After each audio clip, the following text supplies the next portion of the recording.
Baik, terima kasih semuanya. Selamat malam, selamat datang. Hari ini, malam ini kita akan saya akan membahas mengenai tanya jawab Quality Club ISO 9001-2015. Sudah ada beberapa pertanyaan yang diajukan, ya. Jadi nanti saya coba tampilkan. Kita waktu sedikit sekali ya, setengah jam, tapi mudah-mudahan bermanfaat waktu yang setengah jam ini. Baik, saya langsung saja mulai. Ini sebenarnya materi presentasi bisa di-download ya di blog Quality Club. Nanti saya informasikan di mana itu. Sebentar, saya...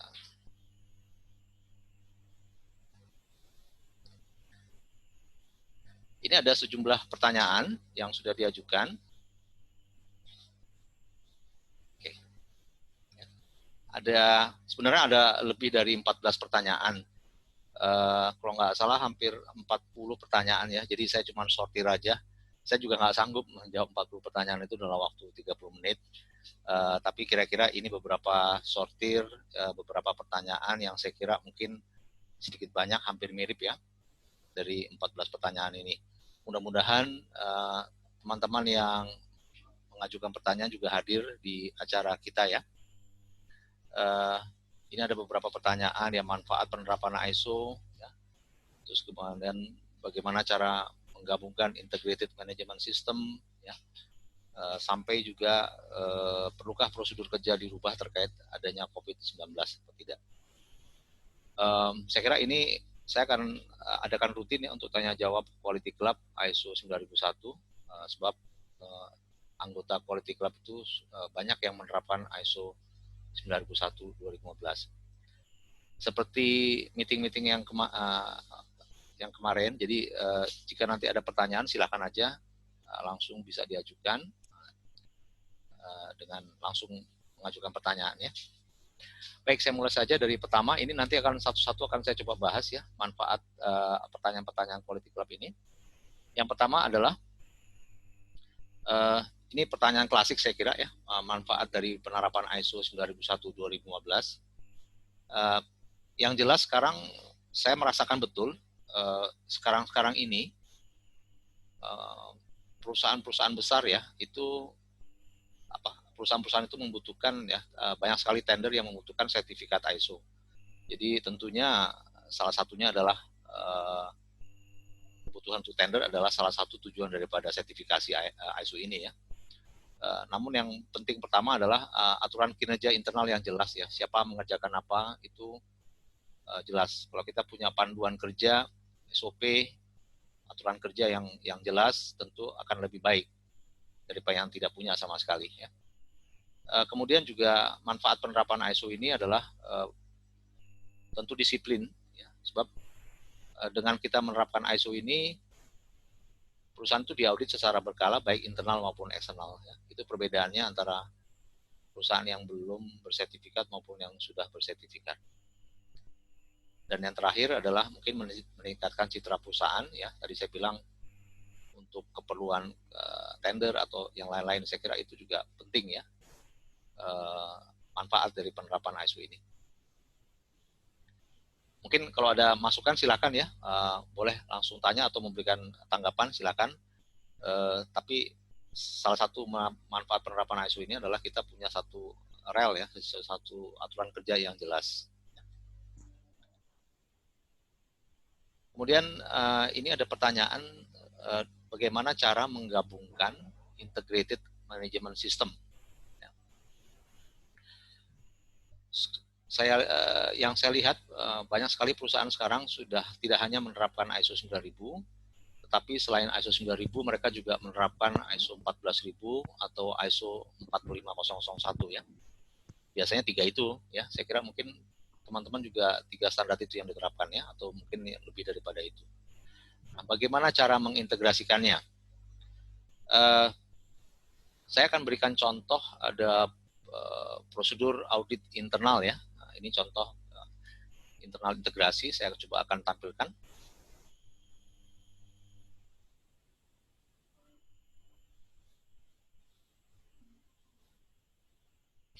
Ini saya berikan contoh, tampil di layar prosedurnya atau enggak?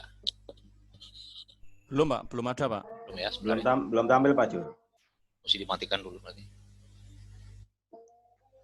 Ini contoh satu prosedur yang terintegrasi ya. Ini nanti bisa di-download. Ini saya ambil contoh audit mutu internal.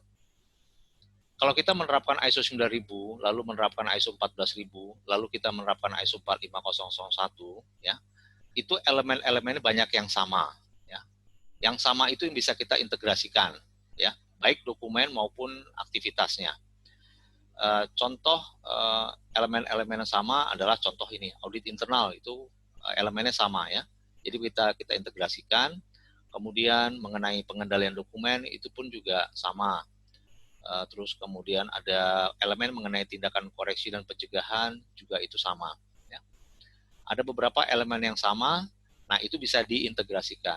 Integrasikan maksudnya adalah ya kita perlu satu prosedur saja, tidak perlu ada prosedur audit ISO 9000, kemudian ada prosedur audit ISO 14000 atau prosedur audit 45001. Itu karena elemen sama kita bisa jadi satu. Ya. Ini saya berikan contoh prosedur yang terintegrasi audit mutu internal. Ini contohnya biasa yang biasa saya berikan kepada klien ya. Contoh satu prosedur. Biasanya halaman pertama ini ada daftar isinya, ada tujuan ruang lingkup, ya, tanggung jawab, definisi, referensi dan seterusnya. Bentuk prosedur itu tidak baku ya oleh ISO. Ini namun biasanya bentuknya seperti ini. Ya. Kemudian dibuat oleh siapa, diketahui oleh siapa, dan setuju oleh siapa ya. Jadi kalau kita lihat ini adalah integrasi antara 3 standar ya, ISO 9000 contoh ya, ISO 45001, 14000, ISO 45001 ya yang digabungkan. Nah, ini elemen-elemennya digabungkan ya. Ini bisa dilihat di sini adalah ya, penggabungan daripada 3 standar ya. Di sini ada tugas sebagai auditor apa saja, auditor bertugas sebagai apa saja ya. Begitu juga definisi ya, beberapa definisi yang diintegrasikan ya. Dan biasanya saya tambahkan di sini ada referensi ya. Referensi prosedur ini adalah di klausul 9.2 mengenai audit internal, begitu juga 4501 maupun ISO 14000. Dari teman-teman ada yang sudah menerapkan 3 standar atau cuma baru 1 standar? Ada yang sudah menerapkan sampai 3 standar ini? Saya pernah menerapkan 3 standar, tapi yang masih OSAS 18001, Pak Jul. Oke, sama juga ya Pak Agus ya, di prosedurnya juga diintegrasikan juga ya? Ya, betul, diintegrasikan. Kalau yang sekarang malah lebih mudah, karena klausalnya sama. Klausalnya sama, betul ya. Iya. Ya ini saya berikan contoh ya, jadi yang integrasi seperti ini. Kemudian ini ada prosedur ya, ada prosesnya, kita membuat jadwal audit. Kemudian habis membuat jadwal audit, mempersiapkan audit, ya, melaksanakan audit, kemudian membuat laporan audit, ya, bentuknya ada corrective action report atau tindakan koreksi dan pencegahan, ya. Kemudian merencanakan tindakan koreksi, meninjau tindakan koreksi. Jika tindakan sesuai, maka selesai. Jika tidak, maka dibuatkan rencana ulang. Nah, dalam prakteknya nanti auditor itu memeriksa ketiga standar, ya, standar mengacu ke ISO 9000, ISO 14000 maupun ISO 45001 atau standar ISO lain yang diintegrasikan. Ya. Jadi dokumen satu, pelaksanaannya pun juga nanti jadi satu. Ya. Nah, di sini ada penjelasannya ya. Selain flowchart-nya juga ada penjelasan masing-masing dari prosesnya. Ya. Ya, mencoba jadwal audit ya, seperti tadi proses apa yang dilakukan ya. Jadi semua di sini kita tuangkan ya ketiga standar tadi ya, secara terintegrasi. Dari membuat jadwal audit, mempersiapkan audit ya, kemudian melaksanakan audit, membuat laporan audit, merencanakan tindakan koreksi, tinjauan, dan jika sesuai maka selesai, jika tidak maka kembali ke merencanakan tindakan koreksi. Ini saya berikan contoh ya, nanti bisa di-download contoh-contoh dari yang terintegrasi. Jadi yang dimaksud dengan integrasi adalah kita mengintegrasikan satu dokumentasi dan juga nanti melakukan auditnya sekaligus melakukan audit ketiga standar itu. Saya juga pernah menyaksikan satu perusahaan yang membuat prosedur audit internal ISO 9001 kemudian ada prosedur audit ISO 14001, ada juga prosedur audit OSA 1. Ya, mereka membuat itu terpisah. Itu diperbolehkan juga. Ya. Cuman sayang ya dibuat jadi 3 gitu kalau memang kita bisa buat 1. Ya. Mungkin ada pertanyaan terkait dengan integrasi ini, silakan.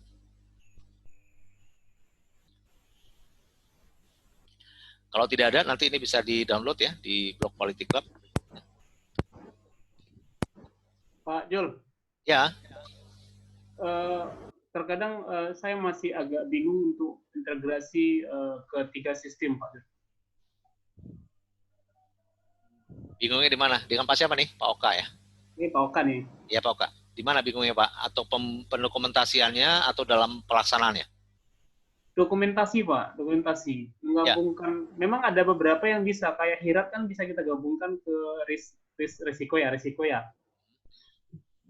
Bisa digabungkan. Cuman ada beberapa dokumen yang agak-agak dari satu prosedur itu agak ribet gitu saya bilang, Pak. Makanya saya bikin jadi satu, Pak. Ya. Jadi ada seperti saya bilang tadi, ada elemen-elemen yang bisa dijadikan satu. Ya, misalnya seperti audit internal. Kalau bisa kita jadikan satu, kita jadikan satu. Tetapi kalau tidak bisa dijadikan satu, jangan Bapak satukan gitu. Ya, contoh misalnya tanggap darurat. Ya. Tanggap darurat itu bisa Bapak gabungkan satu antara 45001 dengan 14.000 ya Pak? Ya, bisa Pak. Tapi sama 22.000 kali bisa ya? 22.000 juga bisa. Tapi dengan 9.000 karena tidak ada elemen tanggap darurat, ya itu terpisah, tidak ada lagi gitu Pak. Ya. Gitu ya Pak Jo ya. Atau apalagi yang tidak bisa bergabung ya. Misalnya prosedur limbah ya, penanganan limbah. Saya kira itu ada di ISO 14.000 lingkungan ya. Saya bicara 3 standar ini Pak ya. 9.000, 14.000, 45001, meskipun bisa juga sih dengan yang lain, tapi saya bicara yang umum saja gitu. Prosedur limbah itu mungkin 14.000 dengan 45001, K3 bisa digabungkan, tetapi 9.000 mungkin tidak bisa digabungkan. Nah, cara penggabungannya gitu Pak. Jadi kita sebutkan saja referensinya di sini ya. Nanti Bapak bisa lihat contoh-contohnya di sini ya. Ini prosedur audit internal yang sudah saya gabungkan. Prosesnya dalam melakukan audit sama ya, membuat jadwal audit, mempersiapkan jadwal audit ya, mempersiapkan jadwal audit ke 3 standar ya, mempersiapkan dan seterusnya. Pak Jul. Ya. Kalau kita gabung ke SJH kira-kira bisa nggak Pak Jul ya? Sistem jaminan halal ya? Iya, ya. Bisa Pak, ya, tapi saya juga nggak terlalu mendalam mengenai sistem jaminan halal. Tapi sepertinya ada yang tidak bisa kalau nggak salah manualnya ya, tidak bisa digabungkan. Iya, manual nggak bisa. Tapi kalau audit internal bisa deh, Pak. Saya coba menggabungkan. Satu ini aja bisa saya gabungkan, Pak. Itu ya. Saya terus terang tidak begitu paham mengenai sistem jaminan halal, tapi beberapa rekan saya bilang ada beberapa yang tidak bisa digabungkan manual atau yang lainnya. Ada lagi mungkin pertanyaan yang lain, silakan. Pak, dengan SMK 3 gimana Pak Fazrul ISO? Ya, 2015. SMK 3 sama Pak. Jadi dia hampir mirip ya. Jadi SMK 3 maksud Bapak adalah PP 50 yang 2012 ya Pak. Betul. Ya, itu sama dengan ISO 45001. Jadi ada beberapa, kalau kita bicara 3 standar, 9.000, 14.000, dan ISO 45001, atau dengan SMK 3, sama Pak. Elemen-elemen yang bisa Bapak digabungkan, pelaksanaan juga digabungkan, jika tidak, ya kita pisahkan. Tadi seperti pemisahannya bagaimana, atau penggabungan seperti apa. Biasa seperti itu. Baik, Pak. Saya pernah ketemu satu perusahaan yang dipisah Pak, dua-duanya. Kebetulan dia menerapkan ISO 9.000 dan ISO 14.000. Ya. Lalu saya tanya, kenapa itu dipisahkan? Karena manajernya ada 2. Ya. Kalau dileburkan nanti manajer jadi satu jadi pengangguran jadinya. Nah, gitu ya. Makanya dipisah ya. Kalau bisa dipisah kenapa mesti digabung gitu Pak? Kalau bisa digabung kenapa mesti dipisah gitu? Ya. Tapi kebetulan elemen-elemen dari standar itu kan sudah sama semuanya ya. Yang ada 4, ada high level structure ya, jadi banyak bisa. Oke. Saya ke pertanyaan yang berikut, saya stop dulu.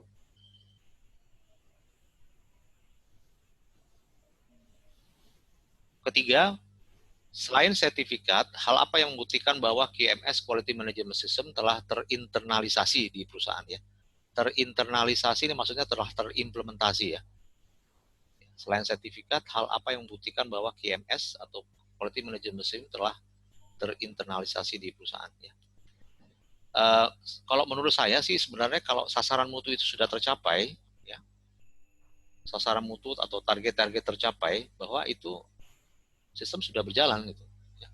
Kita ini sebenarnya kan di perusahaan itu untuk mencapai sasaran target ya. Jadi saya kira mungkin kalau itu sudah tercapai, berarti sistemnya sudah berjalan. Ya tentu kalau kita sudah mencapai sasaran, kebijakan juga tercapai ya. Kemudian risiko yang terkendali, ya. Dan nggak ter-share Pak Jul. Oh maaf, iya saya yang baca sendiri jadi ya. Sebentar.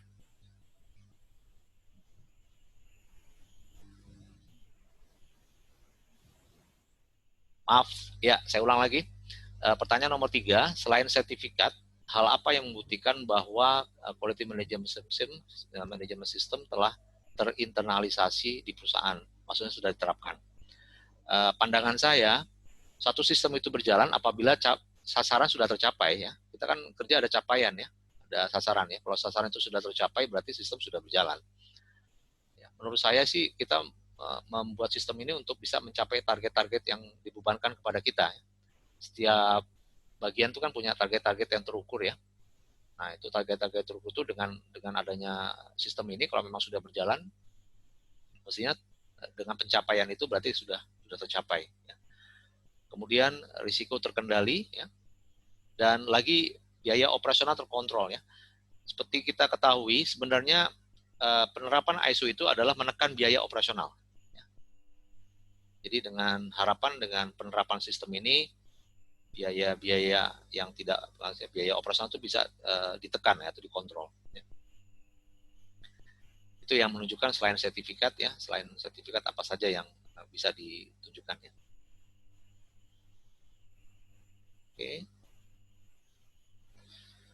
Ini siapa yang tahu ya perbedaan SOP dan working instruction atau instruksi kerja? Kira-kira apa perbedaannya SOP dan working instruction?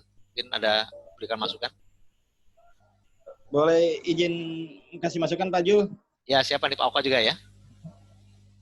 Siapa nih? Silakan namanya dong. Pak Agus, Pak Jul. Oh, Pak Agus, silakan Pak. Jadi kalau untuk SOP ini, dia melibatkan banyak orang atau melibatkan departemen.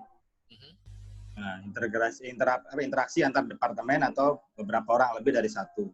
Ya. Kemudian di SOP ini menjelaskan siapa, di mana, kapan, dan apa yang dilakukan. Oke. Sedangkan kalau di IK atau Working Instruction itu isinya adalah how to, bagaimana melakukannya.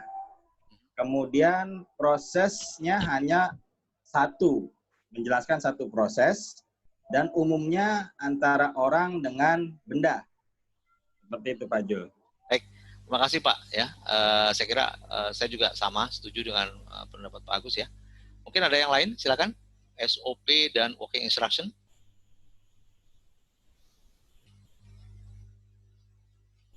Oke, saya coba contoh dulu sebentar. Ini saya coba tampilkan ini ya.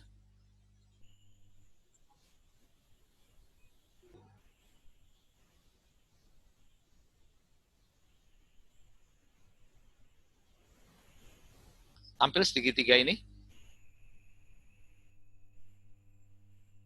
Sudah tampil di depan segitiga?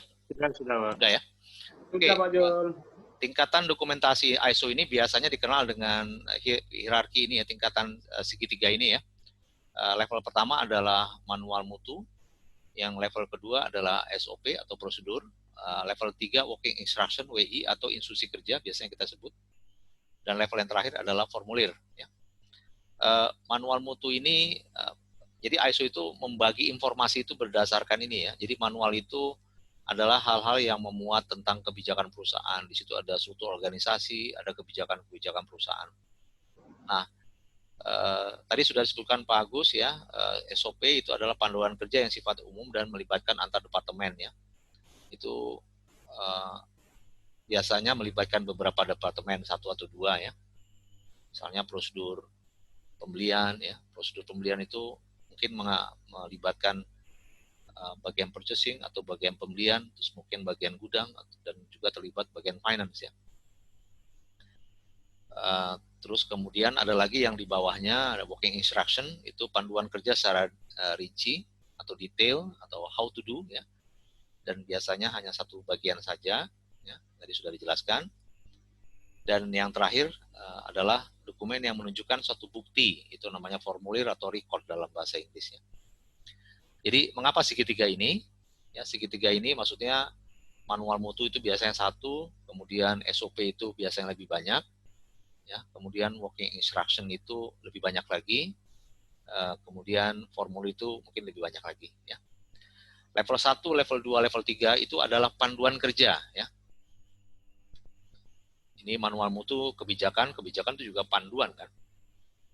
SOP itu juga panduan kerja, working instruction juga panduan kerja. Bedanya kalau ini adalah bersifat umum, yang ini adalah sudah detail. Untuk level 4 atau 4 ini bukan panduan. Kalau ini adalah menunjukkan bukti atau evidence. Ya. Jadi dia bukan panduan kerja, tetapi dia adalah sebagai bukti. Ya. Jadi itu perbedaannya antara manual mutu, SOP, working instruction, dan formulir. Mungkin ada lagi satu tambah lagi di bawah, apalagi itu ada juga ya, tapi umumnya ada 4 level seperti ini. Itu perbedaannya. Jadi SOP biasanya lebih umum, melibatkan beberapa departemen, working instruction itu lebih detail. Ya. Kira-kira ada yang tahu kapan kita harus membuat SOP atau membuat working instruction? Apakah semua proses harus kita buatkan SOP, working instruction? Seperti kita tahu di ISO 9001 sekarang dibebaskan kepada perusahaan untuk membuat SOP. Ya. Yang penting terdokumentasi, yang namanya informasi terdokumentasi. Ya. Jadi kapan kita bisa buat SOP maupun working instruction. Ya. Seperti itu. Oke, mungkin ada pertanyaan terkait tingkatan dokumentasi ini, perbedaan antara SOP working instruction. Baik, kalau tidak ada, saya lanjutkan ke yang berikutnya.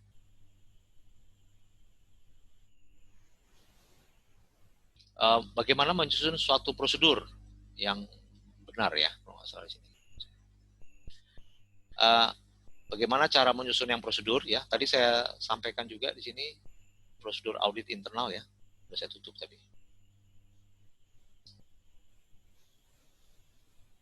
Ini saya berikan contoh prosedur audit internal tadi itu. Oke. Saya tampilkan lagi sebentar.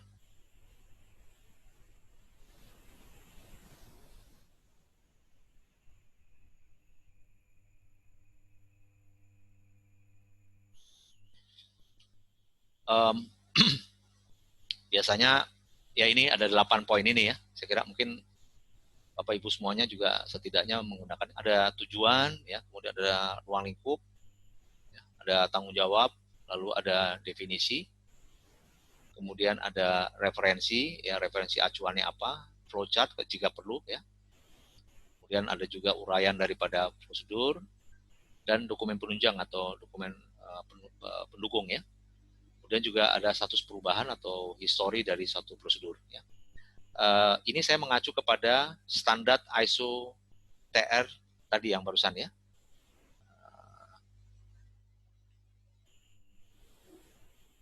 Pak Sul, bisa bertanya Pak Sul? Ya, silakan. Iya Pak Sul, perkenalkan saya Ahmad Pak Sul. Ya Pak Ahmad. Oke Pak, yang ingin saya tanyakan Pak, kan kami kemarin itu diaudit oleh orang ESDM Pak, SMKM ya. Jadi pada saat diaudit itu dia menanyakan masalah SOP. Nah, di dalam SOP mereka merekomendasikan untuk memasukkan yang namanya HSE yang sifatnya resiko kerja yang ada di situ.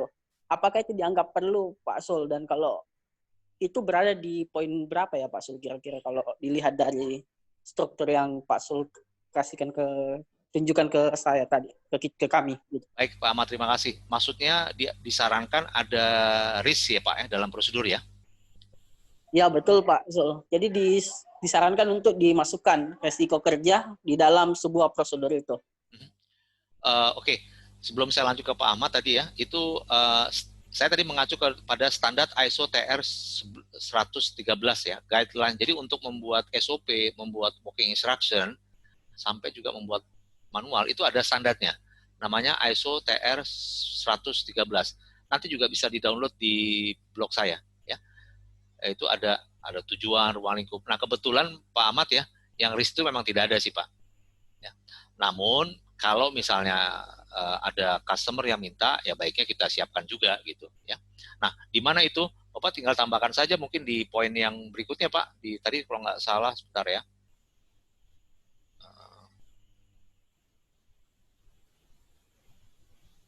Oke. Saya tampilkan dulu sebentar.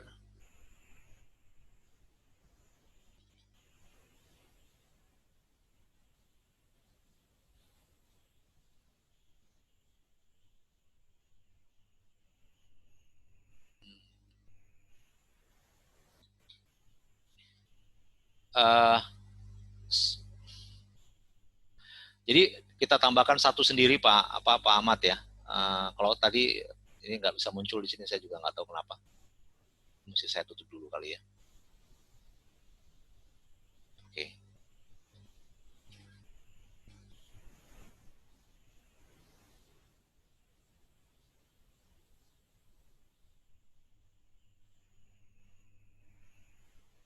Oke. Ya.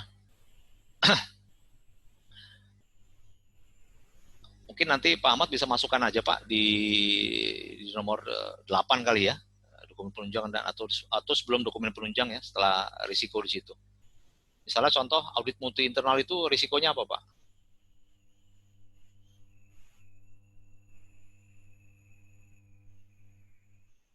Halo Pak Ahmad?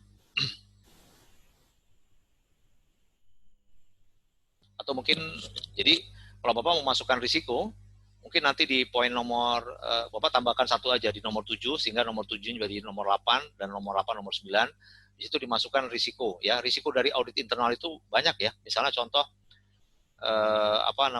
jadwal audit tidak, pelaksanaan audit tidak sesuai dengan jadwal, itu satu risikonya. Ya. Terus kemudian banyak sekali. Jadi nanti disebutkan saja kira-kira apa saja risiko-risiko itu di dalam proses audit.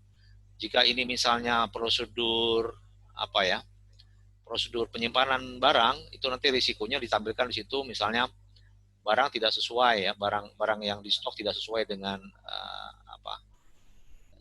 dengan di dokumen dan seterusnya. Jadi itu nanti ditambahkan di situ. Boleh Pak ditambahkan seperti itu ya, walaupun tidak jarang sih saya lihat yang ada risiko di situ Pak Ahmad. Tapi Pak Jul, ya memang lagi mengkomplain itu di IWI Pak, working instruction atau IK. Jadi saya tampilan depan itu saya masukkan itu adalah hierarki dan risk management Pak. Jadi kita tahu Pak di sana, artinya kita kontrol juga per setengah tahun bahwa ini akan terjadi sesuatu yang tidak kita inginkan, artinya dengan aktual yang sekarang kita lakukan ini, nggak bisa lagi nih D, nggak bisa lagi E gitu Pak. Jadi lewat seperti itu tadi bisa kita langsung review Pak. Artinya hierarkisinya itu ada di dalam SOP atau terpisah Pak? Sama Pak, saya masukkan di IK Pak, di IK tadi Pak. Oh oke. Ya. Jadi dalam prosedur tidak ada risiko, maksudnya Bapak situ? Iya, saya masukkan di IK karena kan yang disampaikan Bapak yang tadi depan tadi kan working instruction atau IK itu kan yang dikerjakan Pak. Artinya itulah ya. Pak. Saran saya sih mungkin jangan di IK ya Pak, di prosedur kali ya kalau untuk hierarkisi ya, tapi nggak apa-apa sih. Yang penting ISO sekarang kan boleh di mana saja ya, boleh di IK, boleh di manual, boleh di mana, yang penting terdokumentasi Pak. Ya.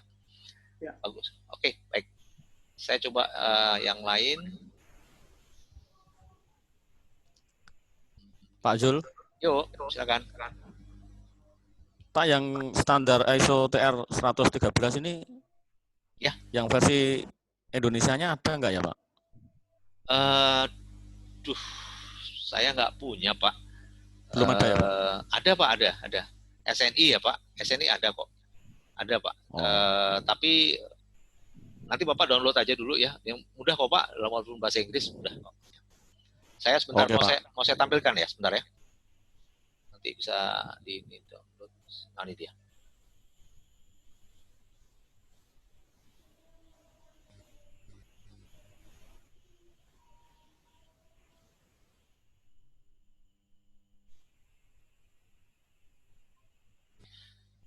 Sudah tampil di depan? Sudah, Pak. Sudah, oke. Nah, di sini contoh ya, saya untuk membuat prosedur itu apa saja isinya, saya langsung aja. Ya, sebentar, Pak. Untuk membuat prosedur itu apa saja. Ini untuk apa nih? Nah, ini untuk membuat quality manual ya, dikasihkan ya, konten, title and scope, table of content, review and approval, quality policy objective isinya, kebijakan mutu, struktur organisasi, ya. Jadi sudah ada guidance-nya ya. Tapi yang documented prosedur ya, struktur dan format, biasanya ada title ya, tujuan tadi ada ya, ruang lingkup, ya, di sini scope, responsibility and authority, tanggung jawab dan wewenang, description of activities tadi yang saya maksud dengan flowchart, terus kemudian records, ya, dokumen pendukung, appendix, ya, review dan approval revision itu pakai kotak ya, siapa yang membuat, siapa yang menyetujui. Identification of changes tadi ada history perubahan. Ya. Bagaimana cara membuat working instruction? Nah, ini Pak Ahmad bisa bantu Pak nanti ya. Ada konten, type of instruction, ada review approval, record dan seterusnya. Ini adalah panduan dari ISO ya. Jadi mau ikutin boleh, mau tidak boleh. Ya. ISO 9000 tidak mengacu ke ini. Ya, cuma menyarankan aja menggunakan ini. Kalau bahasa Indonesianya saya nggak punya Pak, tapi silakan Bapak nanti pelajari ini. Baik Pak, terima kasih Pak Jul. Ya. Malam Pak Jul. Yuk. Dengan Dodi Pak Jul. Ya Pak Dodi, silakan Pak. Terkait prosedur, kalau di saya kan terkait code of conduct itu ditaruh di prosedur juga tuh Pak Jul. Ya. Apakah sekarang ini kan COVID-19, apakah wajib terkait COVID-19 itu dimasukkan prosedur juga Pak? Di dalam ruang lingkup gitu Pak? Boleh Pak, ini kebetulan juga ada pertanyaan, nanti saya jawab ya Pak, pertanyaan terakhir kalau nggak salah. Oke, silakan Pak. Yang ke-678 ini hampir sama ya, langkah apa saja yang perlu dilakukan dalam pelaksanaan internal audit. Ya, tadi ini saya ambil dari prosedur ya, ini langkah-langkahnya. Yang jelas kita harus punya auditor. Ya, kalau auditor itu harus sudah terlatih ya, harus terlatih. Ya, sebenarnya seringkali ditanyakan kalau terlatih itu harus dari luar apa tidak. Memang sebaiknya dari luar, tapi kalau mau dilakukan internal juga boleh, sepanjang yang trainernya itu sudah pernah dilatih di luar ya. Nanti tinggal terbitkan sertifikat sendiri aja, ya, sertifikat internal ya, diperbolehkan. Nah, ini langkah-langkahnya. Kemudian audit di masa pandemik itu gimana caranya? Ya online lah. Sudah ada yang melakukan online belum? Audit online? Atau semuanya tatap muka nih? Belum. Online Pak Jul. Online kan ya, audit masa pandemi kita online aja, jangan tatap muka lah, menghindari mengurangi tiket Pak Jul. Mengurangi tiket ya, kalau keluar kota ya. Iya, tiket dan akomodasi. Baik. Apakah di saat audit sertifikasi ISO, auditor juga akan melakukan audit pada cabang-cabang perusahaan? Tergantung ya, apakah cabang-cabang perusahaan itu menjadi lingkup sertifikasi apa tidak. Ya, misalnya perusahaan itu head office-nya di Jakarta, terus cabangnya ada di Semarang atau Surabaya. Nah, itu tergantung perusahaan itu apakah dia mau disertifikasi yang Surabaya, Jakarta saja atau tiga-tiganya. Ya. Gantung situ. Pak Sul. Ya. Ya, izin bertanya lagi Pak Sul. Ya, Pak Ahmad. Ya Pak, ini yang mengenai tadi Pak ya, audit di masa pandemik Pak. Kan kita kenal dengan istilah remote audit Pak ya. Kebetulan untuk tahun ini di perusahaan kami itu akan dilaksanakan yang namanya remote audit untuk ISO 14001 Pak, oleh pihak eksternal. Yang ingin saya tanyakan Pak, untuk sertifikatnya sendiri Pak, itu berlaku sama dengan pada saat audit on-site atau itu ada batas tertentu Pak? Maksudnya nggak full gitu untuk remote audit. Oh, artinya bagaimana melaksanakan auditnya, bukan sertifikatnya ya Pak ya? Melaksanakan auditnya ya? Bukan Pak. ini bukan proses auditnya Pak, tapi masa validasi sertifikatnya Pak. Oh, kalau sertifikat sama aja Pak, tatap muka maupun online itu sama saja. Ya. Jadi tidak ada perbedaan ya. Ada beberapa perusahaan yang nanti kan audit itu ada stage 1, ada stage 2 ya. Nah, biasanya stage 1 online, tapi nanti stage 2-nya harus tatap muka. Ada yang begitu. Atau ada badan sertifikasi yang dua-duanya tetap online. Ya, tergantung. Tapi soal sertifikat tetap Pak, kalau Bapak sudah dapat sertifikat berlaku 3 tahun, dan setiap tahun itu nanti dilakukan audit surveillance atau audit pengawasan. Jadi tidak ada perbedaan. Oke Pak, makasih Jadi, Pak. saya kira banyak rekan-rekan saya juga auditor, mereka juga lebih suka online untuk mereka juga takut Pak, misalnya ke Jawa Timur atau ke Jakarta yang red zone gitu ya. Pak Ahmad di mana Pak? Lokasi? Kami di Sulawesi Pak. Di mana Pak? Di Sulawesi Tengah Pak. Di Luwuk pakai K? Iya, pakai K Pak. Oh, saya suka ke sana Pak. Saya suka ke apa itu namanya yang gas alam itu apa ya? Oh iya, LNG Pak ya. LNG ya. Iya, Denggi Senoro LNG. Ini Senoro ya, saya suka ke sana waktu itu. Oke. 9. Apakah peluang dapat dikuantifikasi? Wah, ini pertanyaan susah ini. Apa dasar literatur dan untuk metode kuantifikasi peluang ya? Peluang itu tidak ada definisi yang jelas ya. Jadi kalau kita mau tanya mengenai istilah-istilah ISO, kita buka ISO 9000 ya. Di situ saya cari peluang itu nggak ada definisinya. Kalau tidak ada istilah di 9000, maka kita mengambil kamus biasa aja, ya, kamus bahasa Inggris biasanya. Jadi peluang tidak dijelaskan kuantifikasi atau tidak, jadi terserah dari perusahaan apakah mau dibuatkan kuantifikasi apa tidak. Ya. Namun saya jarang melihat peluang sampai ada kuantifikasi ya, seperti itu. Contoh nih, masa pandemi ini juga ada peluang ya bagi industri garmen ya, yang dulunya sekarang dia bisa buat masker. Itu peluang juga tuh. Kemarin juga adalah satu lembaga, ada satu juga anggota Quality Club, dengan ada pandemi juga ada peluang ya, membuat apa gitu. Ya. Selain membuat masker, dia juga membuat desinfektan. Oke, kemudian apakah sebagai MR juga bertanggung jawab atas penerapan ISO 9001-2015 pada salah satu perusahaan dalam satu grup yang berfungsi sebagai marketing sales. Ini maksudnya pertanyaannya kali, kalau sebagai MR itu apakah dia bertanggung jawab untuk perusahaan yang lain ya? Kalau itu mah kebijakan internal saja Pak ya, jadi nggak ada aturan ISO-nya ya. Jadi boleh aja tanggung jawab juga. Izin Pak Jul, kebetulan pertanyaan saya nih Pak Jul. Oh gitu? Pak Jul. Iya Pak. Gimana Pak? Jadi 2018 itu memang sales masih di internal perusahaan. Ketika 2019 sales ini dipisah oleh manajemen pusat, dibikin anak perusahaan tersendiri. Seperti itu Pak Jul. Nah, kemarin itu ketika saya audit tim auditornya mengatakan tim sales harus tetap ikut di audit. Waktu itu saya mengatakan karena lingkupnya sudah berbeda, beda nama perusahaan, sudah tidak dalam struktur perusahaan. Seperti itu Pak Jul. Kebetulan akhir tahun ini saya mau sertifikasi. Nah, ini jujur bagi saya sendiri agak gimana ya, agak membingungkan juga karena ketika audit kan skupnya misalnya PTA. Sedangkan ini sudah beda PT dan sudah beda struktur gitu loh. Yang tadi Pak ya, strukturnya marketing pindah ke membuat satu perusahaan baru lagi ya. Iya betul. Tetapi siapa yang PT yang lama itu kan tetap ada yang menangani order juga kan Pak? Maksudnya Pak Jo? Di PT yang lama yang marketingnya sudah nggak ada, dia kan ada juga orang yang menangani order gitu kan? Yang menangani order kebetulan langsung orang logistik. Ya. Di kami, ya di orang logistik itulah marketingnya sekarang Pak.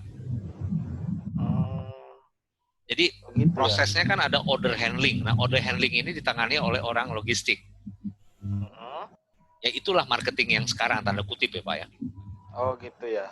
Tapi kalau yang marketing sales yang sudah pindah ke grup itu tidak bisa lagi karena sudah badan hukumnya berbeda. Ya, maksudnya seperti itu Pak Jul. Ya, jadi yang namanya marketing yang sekarang ini adalah bagian logistik. Ya, bisa kebayang. Jadi saya nggak paham Pak Jul. Oke. Maaf Pak Jul, mungkin bisa ikut kasih komentar. Silakan Pak. Saya Joko Pak Jul. Ya Pak Joko, dari Kudus ya Pak? Ya betul Pak Jul. Mungkin nanti juga akan ditanyakan terkait alur proses bisnisnya seperti apa itu Pak Agus. Jadi dalam alur proses bisnis di perusahaan lama itu mencantumkan rilis order itu dari mana, itu mungkin akan menjadi pertanyaan auditor nanti Pak. Tadi yang saya tangkap dari logistik itu Pak. Ya, kalau memang sekarang diambil alih oleh logistik berarti seperti yang disampaikan Pak Jul, berarti logistik mengambil alih peran marketing.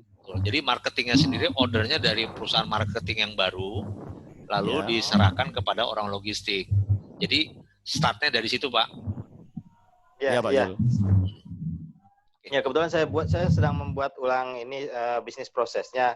Memang permulaannya itu ketika dari open PO itu mulai dari situ di bagian logistik gitu loh Pak Jul.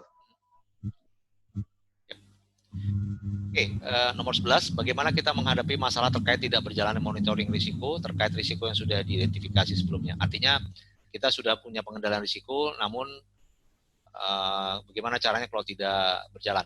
Saya kira bukan hanya risiko saja, hal-hal yang lain ya, tidak tercapai sasaran mutu, tidak tercapai ini, kita tinggal siapkan tindakan koreksi dan pencegahan.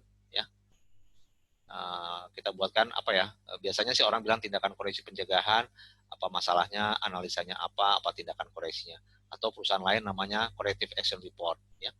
Jadi bukan hanya monitoring, risiko tidak tercapai, kita terbitkan tindakan koreksi pencegahan, begitu juga yang lain-lain ya.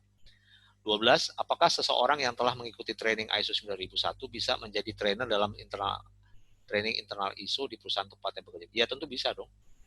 Saya sudah sebutkan tadi. Terus nanti train of trainers ya, memberikan training kepada yang lain, lalu terbitkanlah sertifikat internal atau surat keterangan tanda tangan trainernya dan direktur mungkin. Ya. 13, bagaimana menerapkan ISO di kantor-kantor cabang-cabang perusahaan ya. Ini saya kira tadi tidak ada bedanya dengan di head perusahaan ya, artinya kalau tadi cabang perusahaan itu mungkin bagian hanya sales saja atau bagian apa, tetap tidak ada perbedaan ya, menerapkannya dengan satu perusahaan yang biasa. Dan yang terakhir, ini kalau nggak salah tadi pertanyaan mengenai COVID, Pak.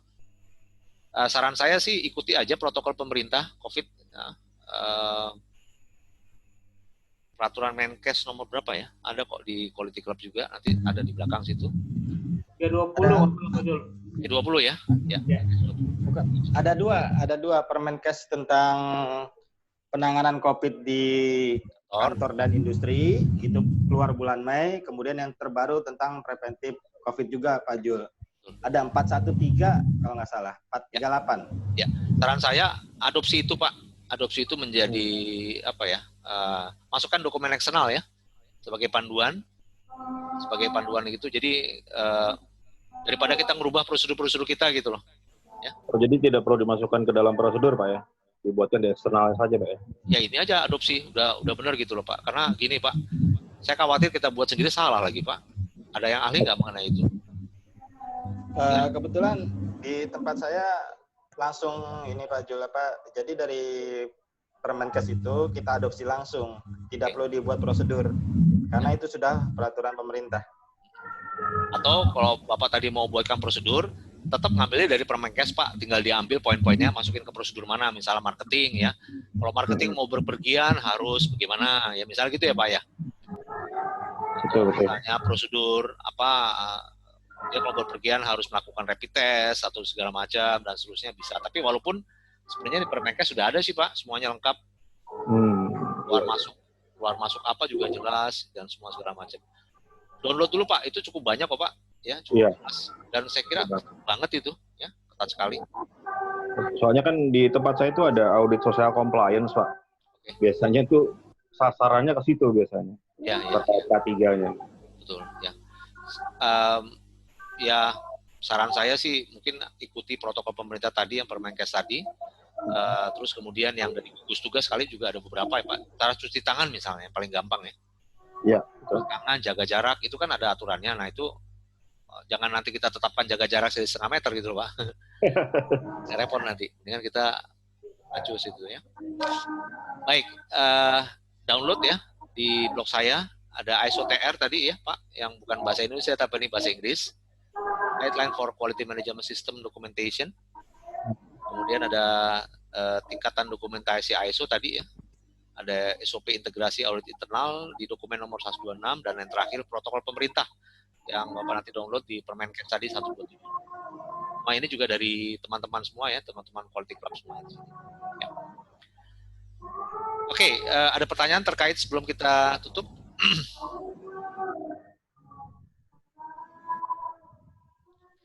Kita akan nanti lanjutkan lagi ya, mungkin di 2 minggu lagi pertanyaan Quality Club. Jadi silakan nanti ditampilkan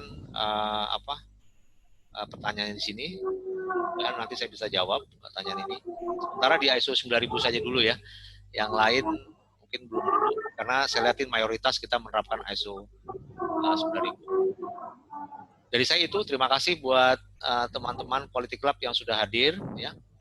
Selamat Hari Raya Idul Adha ya bagi umat muslim yang merayakan, dan ucapan terima kasih, semoga bermanfaat 30 menit ini. Saya tutup pertemuan kita, sampai ketemu lagi nanti minggu depan ya. Terima kasih, selamat malam, Assalamualaikum warahmatullahi wabarakatuh. Selamat Pak Jul. Sampai ketemu. Ya. Sampai ketemu Pak. Terima kasih.